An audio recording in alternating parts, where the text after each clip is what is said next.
Hello, Excellency. So nice to have you here today. It's wonderful to welcome you in our UNICEF Pavilion Zone here at the COP17 in Mongolia. So thank you for being available. My first question would be around the importance of COP for your country. Why is it important, and who is your delegation here? Yeah, no, absolutely. Well, thank you so much for having me here today. And I'll just start with saying the UNICEF Pavilion looks incredible. You've done a wonderful job setting this up.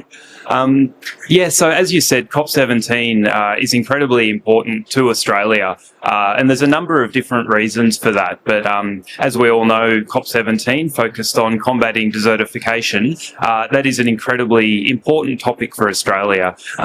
Like Mongolia, we face many problems around desertification. There's a large portion of the middle of Australia being a very large country, which is very susceptible to desertification. And we've had a lot of issues over the years, particularly related to agriculture and over-farming and overgrazing, which has unfortunately really increased the level of desertification in Australia. So for us as a country, it's very important that we can identify processes that we can all work together towards for combating desertification. So as a start point, it's a really relevant topic for Australia. The other important thing to mention, as you know, COP17 is one of the three Rio conventions that are being held this year.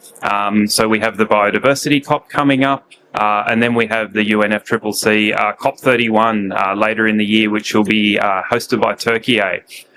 So Australia was actually very interested in hosting COP31 in partnership with our Pacific friends. And we couldn't quite come to a decision with Turkey about who was going to host. So what's ended up happening is Turkey is the official host, but Australia is actually the president of negotiations. So we'll be leading all of the negotiations for COP31. And we see in this year of Rio Trio, as we're calling it, that COP17 is actually a really important stepping stone towards COP31 later in the year. This was very good. Yeah. Thank you so much. For us as UNICEF, of course, it has a significant role to speak to all parties of the conference, especially as we are showcasing and protecting the position of children. So all what you explained, what's happening in your home country, of course, it tremendously affects children. And that's why as UNICEF, we are so present here, not only to invite our partners, having discussions on how to increase our water, sanitation, hygiene, and climate change programs, but also to showcase our programs in the field.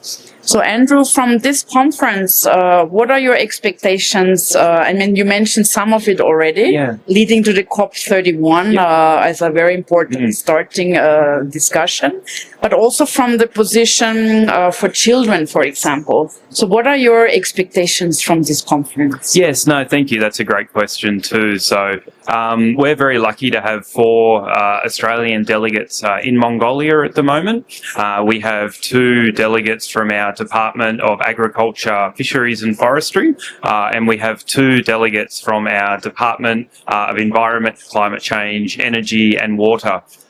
So whilst it's only a delegation of 4, they're very busy over the next 2 weeks, and they're very focused on negotiations during the COP. So some of the key areas that they're particularly focused on is drought prevention, gender inclusion in the negotiations. We're promoting the First Nations caucus, so that's utilising First Nations knowledge into combating desertification, and also, as I mentioned, the Rio Trio synergies. So I guess our view is that anything that we do for COP17 is absolutely linked with children. And as I had a wonderful opportunity to do an interview with some of the youth journalists earlier today, and they were asking a similar question, and why are youth important in these sort of decisions? And as we know, the decisions that we're making today aren't going to be impacting on the older generation. Everything that we're doing at the moment is going to impact the youth of today and into the future. So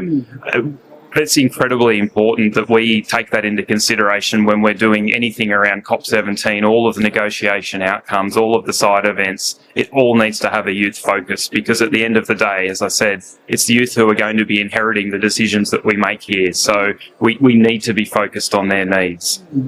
Well, thank you so much, Andrew. We also really appreciate our partnership and would like to thank also the government of Australia for supporting our programs here in Mongolia. So when it comes to the programs for Mongolia, of course, UNICEF is active in all our core mandates. So what do you expect, like now specifically for Mongolia, as the key outcomes? Or what is your program focus like deriving from this conference for the next few years? And of course, what could be the overlap and our joint work also and cooperation with UNICEF? Yes, absolutely. No, thank you. I think as far as future cooperation goes, the Australian government, as you know, is very proud to partner with UNICEF around the world.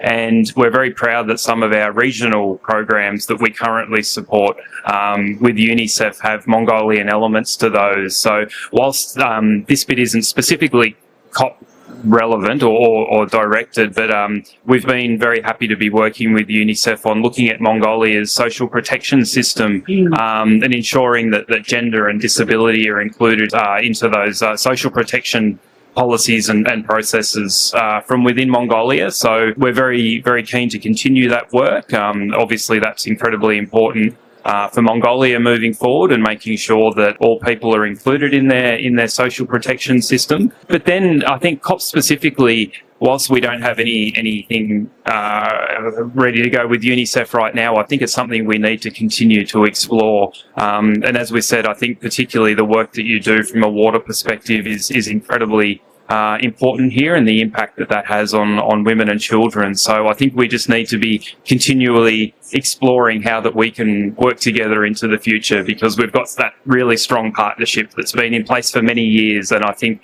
my focus is just making sure that we can include UNICEF Mongolia as much as possible in our broader cooperation. Thank you so much. In Mongolian, we say Baishla. I was really, really happy to have you here, and I'm very much looking forward for our continued collaboration. Wonderful. Thank you. Thank you so much for having me. It's been a pleasure. Thank you. Thank you so much.